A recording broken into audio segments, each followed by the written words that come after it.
So I'm Jay from Aquality. I'm a professional biologist and one of those nebulous QACE type people, Qualified Wetland Aquatic Environment Specialist. Heard an awful lot about that term lately, and I'm open to any sort of comments you'd like to have about the QACE term, but certainly in our shop the phone has been ringing quite a bit with people looking for QACE type people. It's different than the QAES, the Qualified Aquatic Environment Specialist, that's listed in the Code of Practice. This is the wetland equivalent to that, and it is mentioned in the compensation guide, so we'll kind of touch on that a little bit today. Canadian policy on wetland conservation. I'm going to talk a little bit about the Canadian policy. I'm going to talk about our provincial policy, and I'm going to try and keep it on time as well. As you are all aware, we have a federal policy. As a consultant, I don't come across the federal policy too much unless I'm working in a park, unless I'm working on a military base or something like that. We don't come across this policy too much. However, our compensation guide does borrow heavily from the compensation guide that the feds have put together, and that's the same compensation guide that the North American Waterfowl Management Plan uses. So it's probably a piece of legislation that practitioner folks on the ground should have a look at. Speaking of which, this is it. This is the Wetland Mitigation in Canada guide. This does steer how Ducks gets their bucks, how Ducks does their wetland restoration that they do in the southern part of the province. And this is part of a multi-phase initiative, this wetland mitigation project. So this is how Ducks, this is where Ducks gets their money from under the North American Waterfowl Management Plan process under the North American Wetlands Conservation Council, or NAWCA. The NAWCA dollars, the funding that they get. Our compensation program is pretty much a straight-on bolt-on to this existing program that Ducks has. So the funds that come out of the compensation in Alberta go into basically the general pot and towards the restoration work that the good folks over at DU does.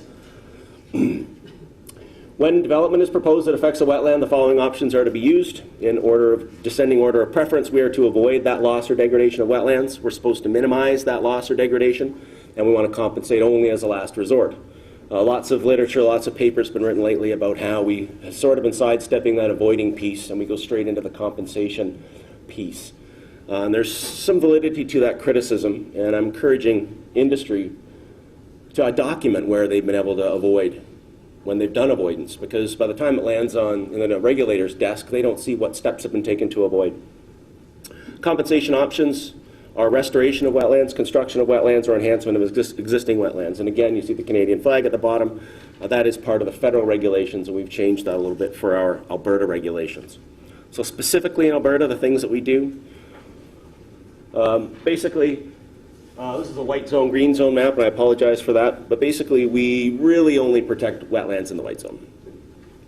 As a general, we've got a pretty big province here.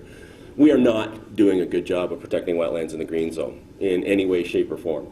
And public lands, which is now part of Alberta Environment, all one unified department, has jurisdiction over all of the wetlands in the green zone and all of the permanent wetlands in the white zone. And we see, stats from the previous speaker said 64% of those wetlands have been lost. Some of the literature that I've read is up to 71% of those prairie pothole wetlands have been lost. So in the white zone, we've done an absolute poor job. And in the peatland areas, there's hardly any protection being afforded to our peatland wetlands as well. And that's an absolute conversation that this province needs to have in waking up and identifying the importance of our peat-forming wetlands in terms of the carbon cycling. We hear about climate change and carbon cycling and the importance of the trees. The trees are completely irrelevant. The peat and the amount of carbon stored in those peatlands is amazing. It's a massive amount, and that conversation needs to be had in light of our massive work that we're doing in the north in terms of our industrial activities. We are working from this old draft policy from 20 years ago, and we were promised to have some policy that came out of this, and that never happened. The question I get all the time when I introduce this is most draft policies come with a best before date. Unfortunately, this piece did not. There's no best before date for this, so we're still running off this song sheet. It's very old, it's antiquated, it's out of date, and it talks about the loss of slough/marsh wetlands. And those classes were never defined. And so we're hanging our hat on the compensation guide for doing a whole bunch of work with consultants to identify class 1, 2, 3, 4 marshes to do our compensation work, because this just isn't good enough, and we've recognized that this isn't good enough. even sadder state for our peatlands. This was the document that also came out as an attempt to protect our peatlands, and this is Beyond Prairie Potholes, a draft policy for managing Alberta's peatlands and non-settled area wetlands for discussion purposes. And I doubt many people have even seen an original copy of this document. It's just something that got shelved. It's never used, it's never referred to, and I just sort of a historical bent, I like to bring it up. So we've been kind of floating around for 20 odd years with a draft policy that we kind of take out to industry and out to municipalities to use. The Alberta Water Council had a wetland policy project team. One of the things that the first orders of business of the Alberta Water Council was to actually integrate the wetland policy. So we have one comprehensive wetland policy for the province. And Carolyn and other folks in the room, Tracy Scott, all involved on this project team. 3 years approximately went into discussions around it. A document was created that went to the Board of Directors in June in 2008, where we thought we had consensus. However, at the time that the document went to the Alberta government, two of the sectors that had been involved all the way along through the process pulled out of the consensus notion and put letters of non-consensus in with this document. And it really, I think it really harmed the validity or the weight of that document going to the province. So that was a little disappointing. The new document, the new policy does cover all the wetlands that are described in the Canadian Wetland Classification System, so all those peat-forming wetlands, all those organic wetlands in the north, bogs, fens, swamps, marshes, and shallow open water, commonly known as muskeg for all those non-technical folks in the crowd.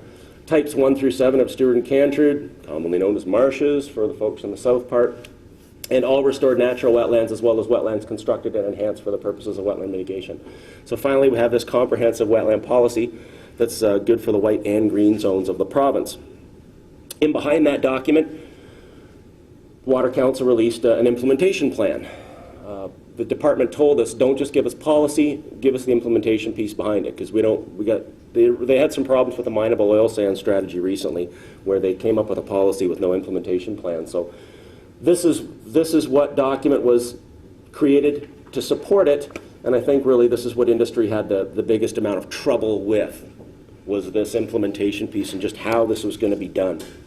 We had done our homework on this, and obviously we are living in the land use framework world now, cumulative effects, biodiversity action plan, all that good stuff. So I think this document was well ahead of its time, or on time, I guess.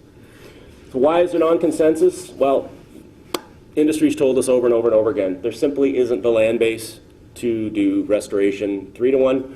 Simply isn't room in this province to do restoration 1-to-1. And we really can't do type for type, because how do you restore a fen? How do you restore a bog? How do you restore these very, very difficult peat-forming wetlands that take hundreds, if not thousands of years to recreate? And that's the best job, as a consultant, that's the best job you want to have, is something that takes 1,000 years to restore. Sign me up. I mean, that's, and you know, no one's going to be around to see that, see if you were right or wrong. I guess only history will tell. And you get a sense of the massive amount of land that's being affected. So where's our policy at now? So we are floating around, still using 20-year-old draft policy. My phone rings quite a bit in terms of where are we at, what are we using now? Have we still, you know, people have read the Water Council document, they're wondering if we can start using that. Basically in November of 2008, the Water Council delivered the draft policy to the department, and the department promised it back to us in the spring. And Diana McQueen and the department are very sly. They didn't say spring of what year. So it's spring again, and it's been 5 years now. So I'm hoping that maybe this spring will be the spring. I've got my fingers crossed. I've been waiting for 20 years now. A leaked draft was found on the internet. I was able to get my hands on that, have a look at that. There's stakeholder consultation that happened in 2010. We sat and waited on pins and needles for 2011 release, and then a 2012 release. But very encouragingly, from September to December now, there was more stakeholder consultation. And you heard Minister McQueen tell us at lunch that no, this specifically was not part of the water conversation they want to have with Albertans, because they have advanced that state of the knowledge with these expert stakeholders. So that piece has been moving forward. I'll Where is it at now? There are major issues around the wetland function, the implementation strategy, and with compensation. And obviously we heard the compensation pushback 5 years ago from industry. There just simply isn't the land base to do the restoration work that we want to try and do.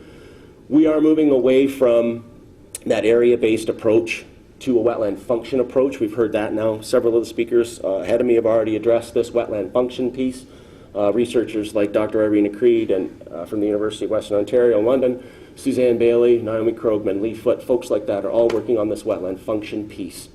And the department's got to figure out policy-wise what that's going to look like, smell like, and taste like in terms of, we're going from, one of my industrial clients kind of quipped, you don't need to be a quace or a wetland scientist now to do our compensation, Jay. You just need to be able to multiply by 3.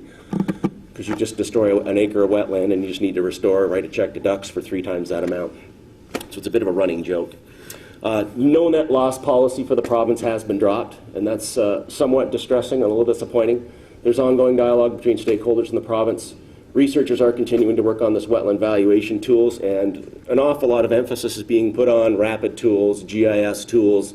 We're looking for that magic map that some witty scientist can drop on our desk and we can go, oh, yay, here it is, it's done now. We can just look at the map, and it doesn't work that way. You have to go out on the ground. You have to look at these water bodies. You have to do historical analyses. You have to do historical assessments because wetlands shrink and grow and shrink and grow, and you got a wet year and they're bigger, and you got a dry year and they're smaller, and how do we deal with all that variability, Jay? Well, you got to hire a quace. Where's the policy at now? There's the wetland policy intent of 2010. There's been an awful lot of draft discussion papers that the department's been releasing, and specifically with some of the stakeholders that they've been doing.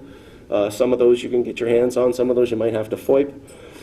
We are talking about draft avoidance principles for the province. We're talking about proposed mitigation principles for the province. And I believe right now the policy is in cabinet right now and being decided upon by cabinet. So I am still got my fingers crossed for a spring rollout, and hopefully it's spring this year.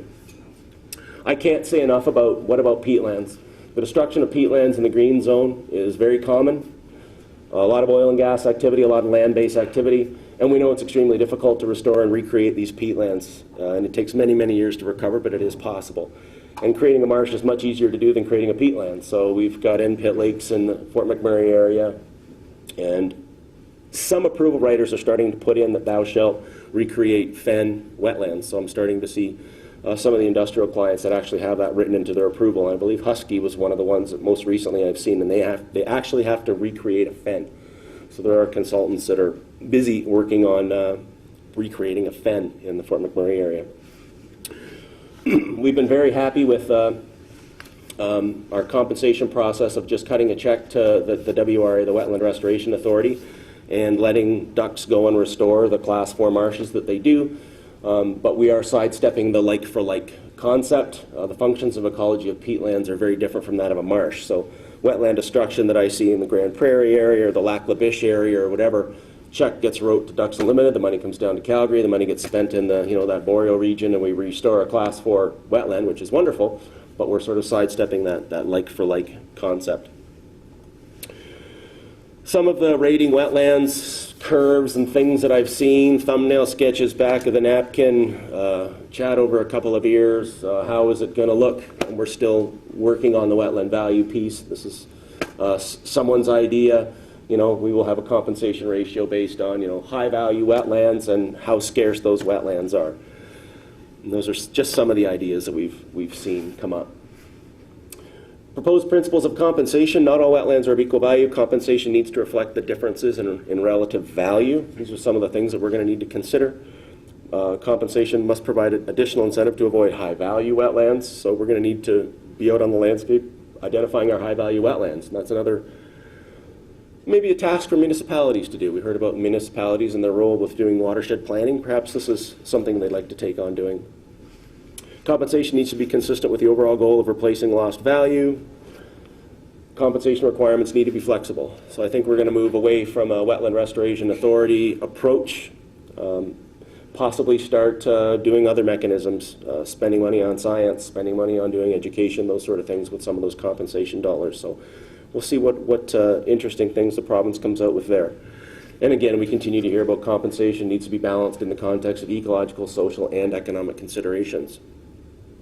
I'm always a little wary when I hear those three things kind of put together, because my involvement in the Water Council maybe is a little bit jaded, but the environmental leg of that stool is often a little bit shorter than the other two. So some of the take-home messages: there's a 2010 Wetlands Policy Intent Draft and Updates. That matrix came out of there. We want to protect the higher wetland functions. 2011, assessing relative wetland value. There's a new approach for doing assessment and valuation of Alberta's wetlands, and again, the average Albertan needs to be educated, needs to understand wetland functions and values, and we need to understand that our mineral-based wetlands are completely different from our organic or our peatland wetlands. And in terms of doing economic valuation and studies on those, we don't even have people left in this province that do peatland kind of work. It's very disappointing. The Dale Vitts that used to be here at U of A are the big champions, have moved away. And I don't know of anyone at U of A that really studies peatlands. I went to a course in the fall that Nova Nate Institute was putting on doing peatland restoration work in the Peace Country. And the experts that they brought in were Dale Vitt from the University of Illinois, and the fellow's 75, he's not going to be with us forever, and Lean Rochefort from the University of Quebec. And we're absolutely underrepresented in terms of Alberta expertise in doing that. And I think the U of A needs to step up and have a peatlands ecology chair or something going on in our research institutes, because it's embarrassing. You know, the Suzanne Baileys of the world aren't, you know, Suzanne's retiring as well. And there's a big vacuum in behind all these giant researchers that we had doing all this great stuff in the 70s and 80s, and they've all gone away now and no one's replaced them. It's very disappointing. The focus is all on our mineral wetlands, and it's wonderful, it's great, and I think Ducks Limited does a great job of restoring those wetlands, but we need to pay attention to those green zone wetlands as well. They're just as important in this province, and they're huge, and can't say enough about that.